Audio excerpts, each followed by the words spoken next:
Assalamualaikum warahmatullahi wabarakatuh. Kembali lagi bersama saya. Enggak gitu. Nama saya Syafina Putri Nastiti. Saya di sini akan mengerjakan tugas UAS tentang teori belajar dalam sekolah dasar.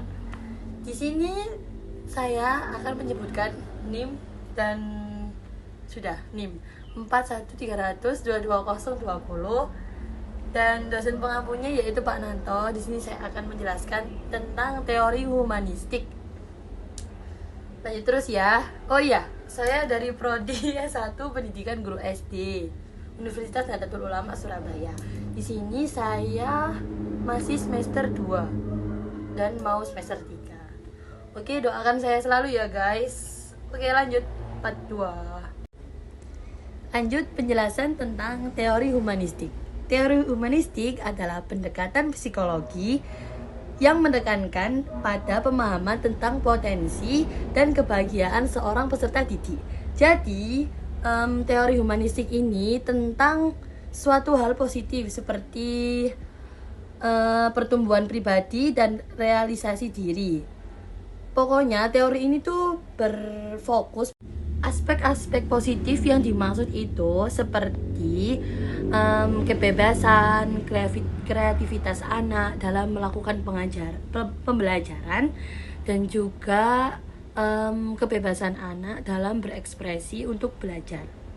Pada dasarnya, teori humanistik menekankan bahwa setiap individu memiliki kebutuhan untuk tumbuh dan mengembangkan potensi mereka serta memiliki keinginan untuk mencapai aktualisasi diri. Jadi mereka itu bisa berkembang dengan pengalaman dan pembelajaran mereka sendiri. Kita sebagai guru, kita seharusnya itu tidak membatasi anak untuk melakukan pengembangan diri karena tujuan teori humanistik itu sendiri adalah kebebasan anak dalam belajar. Contoh-contoh dari teori humanistik yang lain, yang pertama adalah teori Hierarchy of Needs oleh Abraham Maslow. Teori ini menyatakan bahwa manusia memiliki hierarki kebutuhan yang harus dipenuhi secara bertahap. Termasuk juga anak-anak itu memiliki kebutuhan dan tingkat kecerdasan sesuai umur mereka. Soal kemandirian dan kreativitas itu dapat kita kembangkan sendiri melalui lingkungan dan pembelajaran kita. Teori ini maksudnya teori ini tuh fokus pada mengidentifikasi 5 tingkat kebutuhan. Yang pertama yaitu kebutuhan fisik, yang kedua itu kebutuhan tentang mental anak, yaitu rasa aman dan rasa nyaman mereka dalam pembelajaran. Yang ketiga ada kebutuhan sosial. Kebutuhan sosial mereka juga harus diperhatikan oleh orang. Yang keempat ada kebutuhan sosial, yaitu menyangkut pautkan tentang kebutuhan lingkungan rumah dengan lingkungan sekolah. Jadi antara orang tua dan guru itu harus bekerja sama dalam membantu proses kembang siswa melalui cara belajar kayak gitulah pokoknya. Terus yang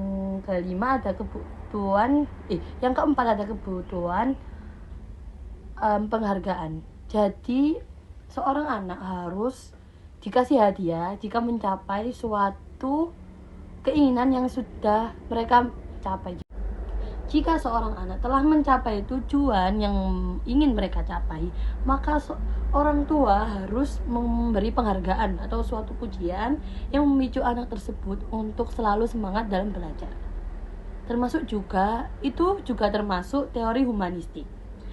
Yang terakhir ada kebutuhan aktualisasi. Jadi anak itu perlu perhatian aktualisasi sendiri, seperti biaya pendidikan,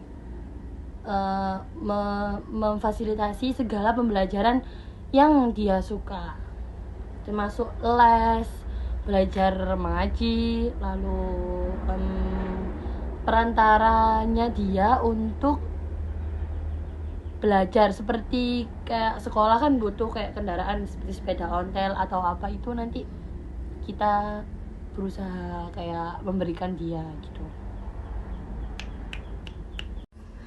Yang kedua, contoh yang kedua ada teori self-actualization oleh Carl Rogers.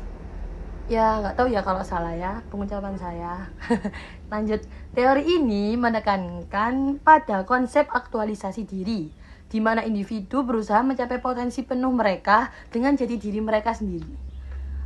Kembali lagi seperti yang saya jelaskan tadi, karena humanistik ini lebih berfokus pada kebebasan pembelajaran anak, jadi teori ini juga membebaskan segala bentuk tumbuh kembang anak untuk mencapai tujuan mereka. Seperti itu. Jadi mereka itu berusaha dan berupaya terus untuk mencapai tujuan potensi secara penuh dan optimal. Penerapannya dapat dilihat dalam terapi client-centered. Kalian bisa lihat di Google sendiri ya, saya nggak jelasin.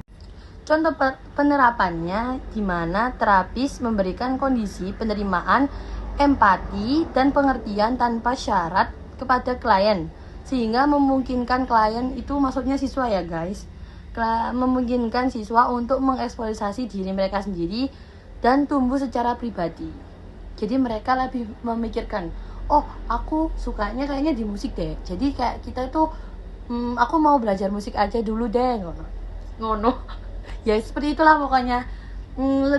Lebih terserah ke anaknya juga kalau soal tumbuh kembang. Nanti dia akan tahu sendiri di mana letak potensi yang dia ingin kembangkan, yaitu contoh dari teori humanistik. Yang ketiga ada teori flow oleh Mihaly Csikszentmihalyi. Teori ini berkaitan dengan pengaliran di mana seseorang sepenuhnya.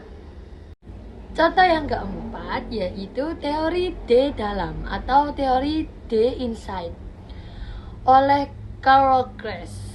Teori ini mengajukan bahwa setiap individu memiliki sumber daya internal yang kuat untuk memahami diri mereka sendiri, termasuk juga anak. Anak juga memiliki kemampuan tersebut untuk memahami diri mereka sendiri. Namun terkadang anak juga memiliki problem-problem tersendiri yang kadang mereka tidak ingin menceritakan ke orang tuanya. Kadang kan anak kan berbeda-beda juga kan, ada yang terbuka, ada yang menutupi, atau juga yang lainnya. Contoh dari teori di dalam ini adalah seorang yang mengalami masalah atau konflik dalam hidupnya dapat mencari jawaban dan pemecahan masalah itu sendiri. Ini juga contoh dari teori humanistik itu sendiri. Jadi mereka itu pasti bisa menyelesaikan segala konflik dan masalah yang sedang mereka hadapi. Karena yang lebih tahu diri kita adalah diri kita sendiri. Itu ucap tiktokers, nggak tahu siapa namanya. Lanjut ya, yaitu teori humanistik juga mengakui tentang aspek-aspek subjektif dari manusia dan memberikan penekanan pada potensi individu dan juga kebebasan dalam melaksanakan tujuan yang akan mereka capai. Itu yang lebih pokok dari pengertian teori humanistik itu sendiri. Individu memiliki kebebasan dan juga pertumbuhan pribadi mereka itu kayak terserah mereka gitu loh, kayak punya jawaban sendiri untuk kehidupan mereka.